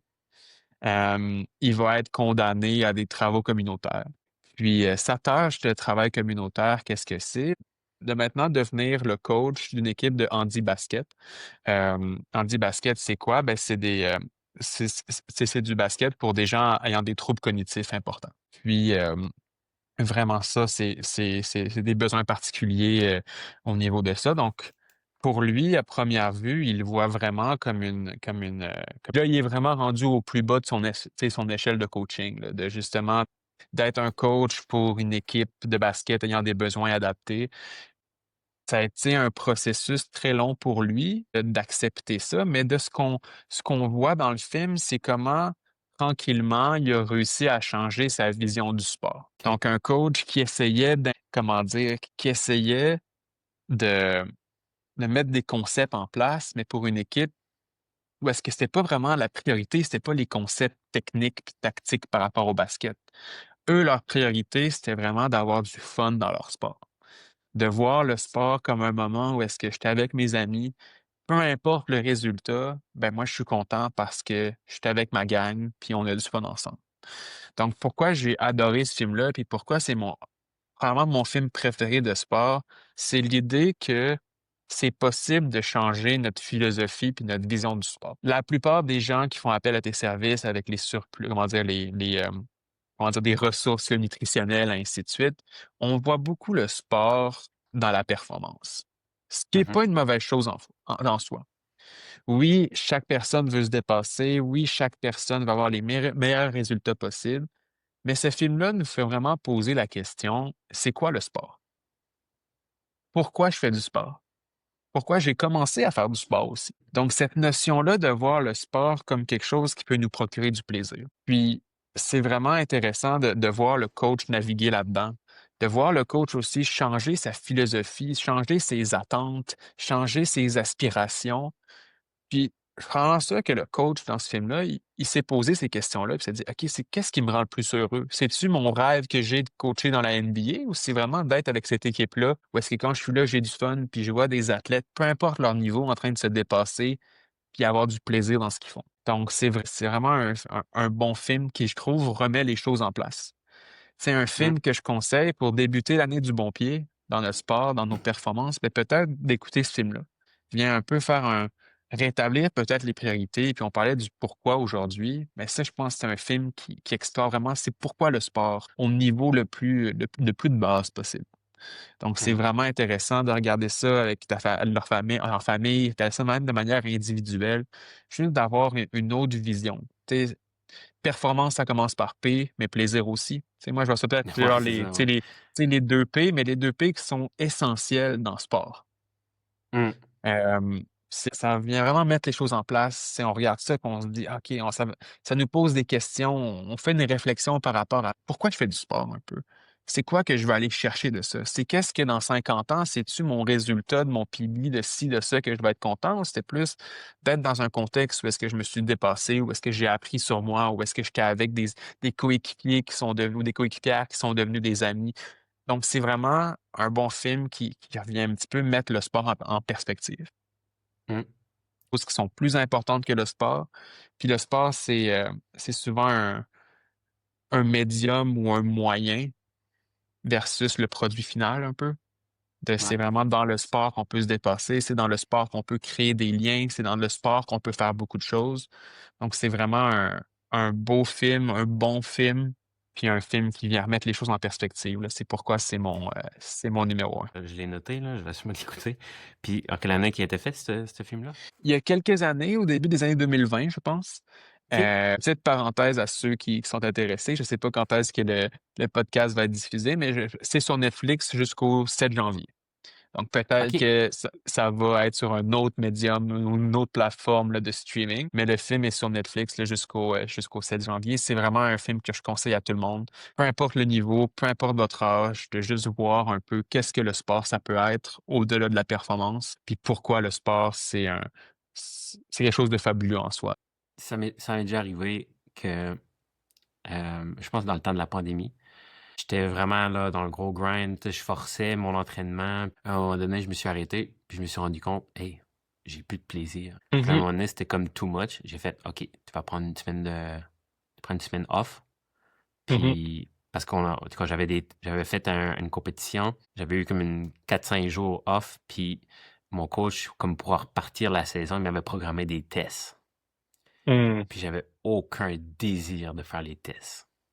Fait que mhm, j'ai fait: «C'est too much». Tu sais, j'arrête pour une semaine, puis j'essaie de retrouver le plaisir dans qu'est-ce que je fais. Puis ça a été mhm, un autre, tu sais, quand j'ai recommencé, mettons, à m'entraîner un petit peu plus pour tu sais, le plaisir au CrossFit et non pour la compétition, ça a été comme un: «Ah mon Dieu, ça fait du bien», tu sais, de comme: «Hey, je m'entraîne pour, tu sais, le bien-être puis la santé», puis ça a été comme c'est un renouveau, là. mhm. C'est comme, puis tu sais, c'est des fois, C'est- je pense que quelqu'un, à un moment, il m'avait demandé, il me parlait, puis tu sais, ça allait pas bien, tout ça, puis là, tu sais, j'ai comme répondu, j'ai: «T'as-tu encore du plaisir?» Tu sais, c'était comme ça, là, tu sais, c'était comme, tu sais, si t'as plus de plaisir, là, reshift, là. Tu sais, change de focus Exact. ou change quelque chose, Ah, là. tu sais, c'est un bon point. Puis moi, ce que j'invite peut-être, tu sais, comment dire, c'est les fameuses résolutions de nouvelle année, et ainsi de suite. Ben Tu sais, oui, moi, ce que ben oui. j'invite peut-être les gens à faire, c'est d'écouter ce film-là. D'écouter ce film-là, puis ensuite de peut-être faire nos résolutions, puis nos objectifs, ainsi de suite, après avoir écouté ce film-là. Pour vrai, c'est un film qui remet les choses en place, qui fait poser la question: «OK, pourquoi moi je fais vraiment ça?» Puis, c'est un film que je conseille, puis vraiment pour débuter l'année du bon pied, pour faire peut-être un recap sur la dernière année aussi, vraiment Mmh. comme un clean state un peu. On repart sur des bases neuves avec peut-être des priorités nouvelles, des choses qu'on veut mettre plus en place, puis des choses peut-être qui mettent le résultat dans un rôle plus secondaire. Mmh. Versus maintenant peut-être le plaisir puis le pourquoi dans un rôle qui est plus primaire. Vraiment Ah, un c'est bon bon, film, puis, je l'adore. c'est un peu le but de l'épisode, c'était justement, tu sais, donner des idées de films aux athlètes qui écoutent le podcast. Mmh. Puis honnêtement, moi, c'est mon meilleur moment de l'année, là. Surtout pour la rétrospection. Mmh. Mmh. La rétrospection de l'année qui vient de passer. Tu sais, je pense que tu devrais comme tout prendre les aspects de ta vie, famille, carrière, sport, puis sur une note de 10, comment tu te donnes, généralement, Mmh. Mhm, puis de voir où, où est-ce que ton bien-être a diminué. Tu sais, c'est quel mhm. aspect qui a diminué ton bien-être? Ça, vraiment, bon, un bel exercice, c'est un bon point. Ça remet les choses en place, j'ai l'impression aussi. Hum, Ça remet les choses en place et ça te donne tes priorités. Dans le sens, où est-ce hum, qu'il y a une facette de ta vie que tu te rends compte que, ah, fuck, ça m'a, j'ai perdu des points, là. Ça m'a procuré, comment ouais. dire, OK, mais maintenant, qu'est-ce que je peux changer pour la prochaine année? Puis des fois, faire cet exercice-là, c'est confrontant. Tu sais, on parlait de persévérance tantôt, on parlait de pourquoi. Tu sais, c'est confrontant de dire que, par exemple, au travail, cette année, j'ai vraiment trouvé ça plus tough que l'an passé. Mais, OK, pourquoi? OK, là, tu sais, genre, tu fais ce travail-là de réflexion. OK, mais maintenant, en fonction de ça, ben, comment je peux prioriser peut-être d'autres aspects? Qu'est-ce que je peux changer? Comment surtout? Comment est-ce que je peux changer pour que, là, au même exercice l'année prochaine, ben, cette facette-là, ça soit dans les plus versus les moins? Puis souvent, là, puis, regarde, c'est mon opinion, là, mais souvent, c'est pas quoi, mais c'est souvent c'est qui. C'est qui de ton environnement qui t'apporte Mhm, du mhm. négatif. Tu sais, Ouais. c'est- C'est qui? Et aussi, ce qu'on pourrait rajouter, c'est que des fois, le qui là, c'est la personne qui parle. Donc, dans le fond, ça peut être nous aussi. ouais, Donc, tu sais, de le voir vraiment, puis tu sais, c'est le fameux pourquoi et comment. Pourquoi j'ai réagi comme ça? Pourquoi cette facette-là peut-être tu sais, m'apporte plus de négatif? Maintenant, comment est-ce que ça peut changer? Je pense que mm, le comment est essentiel à toute question d'introspection. Souvent que les athlètes, quand on fait du journaling, par exemple, quand je leur pose des questions, c'est OK, maintenant ce que tu me dis, ça fait du sens. Où est-ce que tu veux aller? Ton objectif fait du sens. Maintenant, comment est-ce qu'on se rend là? mm. Donc, le comment est essentiel dans ce travail-là d'introspection, justement. All right. Super Good. épisode. Ben oui, Merci c'était beaucoup, intéressant. Ismaël. On se Ben oui. retrouve prochainement pour un autre épisode sur la préparation mentale. Oui, oui, celui-là était un peu plus différent, mais on a quand même réussi à aller chercher, j'ai l'impression, Ouais. des points de préparation mentale. Je dis souvent que la préparation mentale, c'est une question de perspective. Puis je pense que justement, dans les films qu'on a proposés, dans les films tu sais, qu'on a discuté aujourd'hui, ben, des perspectives par rapport à ça, sur notre Puis, sport, sur plein de choses. Donc, c'est vraiment intéressant, là. puis je trouve là-dessus, là, je trouve ça bon aussi qu'on a apporté nos points de vue. Puis comme ton opinion de préparateur mental, si les gens gardent en tête tes points, tu sais, c'est comme Mhm, l'histoire du char rouge. Si, mettons, tu vas à Montréal, puis je te demande, rendu à Montréal, comment t'as vu le char rouge, tu sais pas, t'as pas prêté attention, versus si je te dis, ah, regarde tous les chars rouges, ben, mhm, les gens ils vont pouvoir peut-être plus prêter attention aux nuances qu'on a apportées, puis mhm. d'avoir comme plus bénéfique. Ouais, ben, de voir un peu le film avec mes lunettes. Ouais, De ouais. hein, un préparateur a dit que genre ça, c'est l'idée de la notion de risque, par exemple, la notion de confiance, du pourquoi. OK, Hum, ben maintenant, j'ai peut-être plus porté attention à ça hum. avec des lunettes qui étaient différentes que juste OK, je regarde un film avec mon popcorn puis ma petite liqueur. Ce qui est vraiment bien aussi, là. C'est pas ça que je Ouais, dis, mais ouais, tu sais, ouais, ouais. genre de le voir avec une lunette de Oh my God, OK, ouais, ça pourrait faire du sens, puis ça pourrait faire du sens dans mon sport également. Ouais, all Fait que right. c'était Et merci beaucoup, Ismaël. ouais, c'est un plaisir.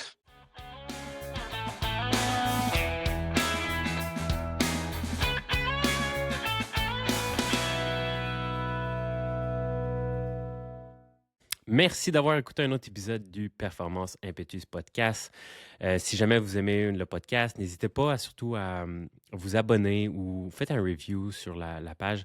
Ça va m'aider à accueillir d'autres invités, grossir le podcast. Qui dit grossir le podcast dit des meilleurs invités. Donc, n'hésitez pas à liker le podcast ou vous abonner à la chaîne de votre choix. On se retrouve au prochain épisode. Salut!